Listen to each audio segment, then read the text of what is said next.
Hey everybody, welcome back to another episode of The Agent's Edge. My name is Ryan Polimeni. Today we're going to talk about building out sales funnels for your clients and your prospects. And I got to tell you, I look at what our marketing team does on a regular basis, and I can't even spell out half of what they do. They're just phenomenal at what they do. But here's what I do know. I do know that client communication is so vital to your business. I think this is where a lot of people miss this. And I know I've talked about marketing in other videos, but what I want to narrow down today is what kind of funnel system should look like and what you should be implementing into your client engagement. Meaning this, I'm going to give you an example. Let's say that you are going to do a seminar. And I look at doing a seminar as kind of a 4-part series, right? You have a seminar where, number one, people register for your event. And if you've ever done a seminar before, you know that if 50 people are registered, about 30 of them are going to show up. So I look at it as a sales funnel. You should have it broken down to 4 different segments. So funnel number 1 would be the people who registered but did not attend. Now, I want you to think about that. That's, in my example, that's 20 people who raised their hands and said, I would love to be able to learn about that topic, whether it's Social Security, tax planning, estate planning, whatever your seminar is on. You have an opportunity for 50 people who have raised their hand to be in communication with them. And truthfully, that's an invitation to keep stay in communication with them until they actually work with you on something. Now, but those 20 people, unfortunately, when you do a seminar, a lot of us get so caught up in the other 30, right? And some people are going to book an appointment with you, and then you get so busy that you never really go back to those other 20 people. And look, it's probably the same thing if you're working mortgage protection, final expense, right? We get leads that you call and call and call, you never get a hold of somebody, you move on to the next one, you forget about the 10 that never got a hold. But why? Why not have a funnel system that is constantly dripping on those people to get them re-engaged with you? Maybe it takes a month, maybe it takes 5 months. Who cares?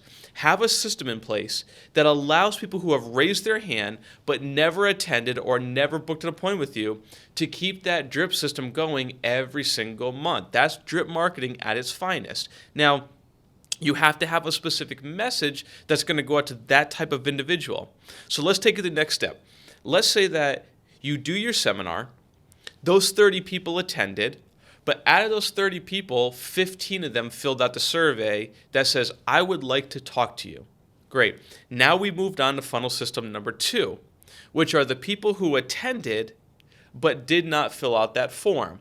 You have 15 prospects that for whatever reason did not fill out the form. Maybe you didn't do a very good job presenting. I don't know. Maybe they just forgot to fill out the form. Maybe they were in a rush and they had to leave. Maybe they didn't have their calendar at that time to be able to book a time with you. That is not a time for you to forget about those 15 people just because they didn't book an appointment. Maybe the timing just wasn't right. So in our firm, those people go into another funnel. And when I say funnel, I'm really talking about email campaigns. Because look, you should have an email campaign system. We use Constant Contact, full disclosure, very simple. And what we like to do inside Constant Contact, and I'm not promoting a specific one, there's a lot of them out there, it's just one we use.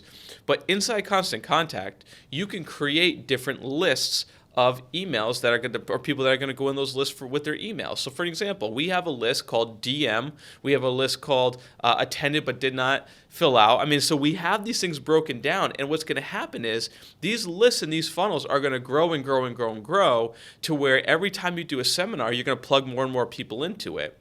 And it's amazing to see, now that we've been tracking this for about a year, how many people we get from just our drip marketing system. That just whatever excuse they had, whatever reason they had that they didn't fill out that form or they didn't, were able to attend.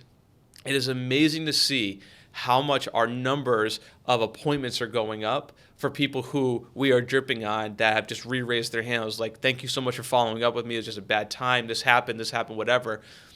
I'm ready to talk to you now.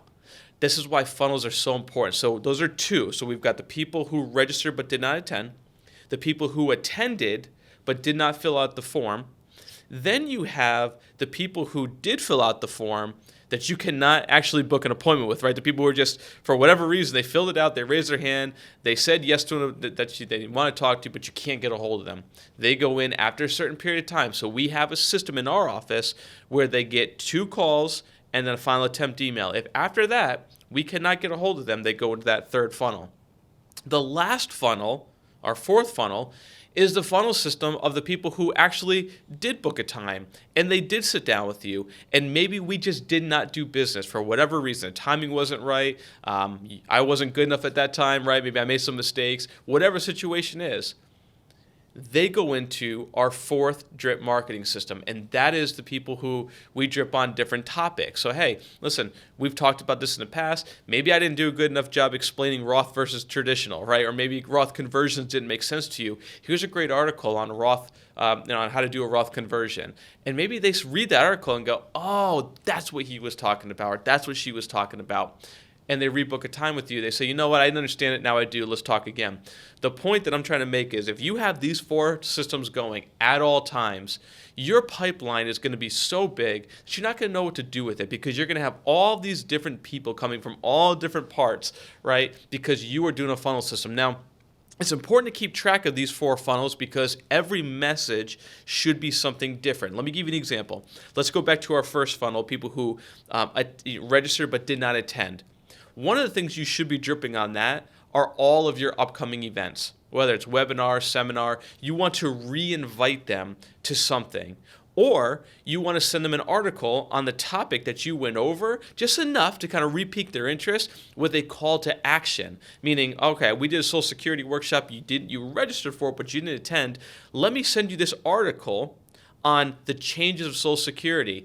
Click this button to book a time with me directly to talk about these changes and how they could affect you. See, that's a call to action. So every one of your messages through your funnel should have a call to action to bring them back to you, whether it's a landing page, your calendar link, or an 800 number for them to call, or even your direct cell phone, whatever you do. But there should always be a call to action. And if you do this for a year consistently, you are going to have so many people in your pipeline, you're not going to know what to do with them all. I promise you, because I'm looking at people who we have had for 6-9 months now in our system that are coming back and raising their hand going, you know what, Ryan, the presentation you gave was great. During that time, I had family emergency, this happened, and I just lost track of time. Thanks so much for keeping in touch. And I'm going to give you an example. We did this with multiple seminars from last year, and at the beginning of the summer, now again, we're talking about a year later, at the beginning of this summer, I had a client reach out that became a client of ours because we stuck with it. That was $1.7 million. Just because we stayed consistent with our messaging after 1 year of drip marketing, brought in a $1.7 million client. And I have story after story of those. So if you're not implementing this into your business, you need to. The other thing that I always talk about, make sure you have a good CRM system, because you want to keep track of the clients in the CRM. And what I love about the way that we do it is our CRM is connected with our constant contact. So we're funneling everything through, and we're able to make notes on what people said. Did they come? Did we book a time with them? So on and so forth. It's a great way to keep track of your business, because look, business management is so important. So take what I'm saying. Maybe you have to go back. Maybe you've got a lot of data and you haven't done this yet, but go back through your book of business. Start creating these different funnels. Start dripping on them. Watch what happens. You will start seeing some people come out of the woodworks that you never expected just because the timing wasn't right. So as always, I hope this is helpful for you. Thank you all for watching so much. If you have not yet subscribed, hit that subscribe button for me. I love it when you leave us comments. We'd love to answer them for you. It obviously helps us get better at what we do as well. Hit the like button for the YouTube algorithm. And as always, we'll see you on the next episode. Thanks for watching.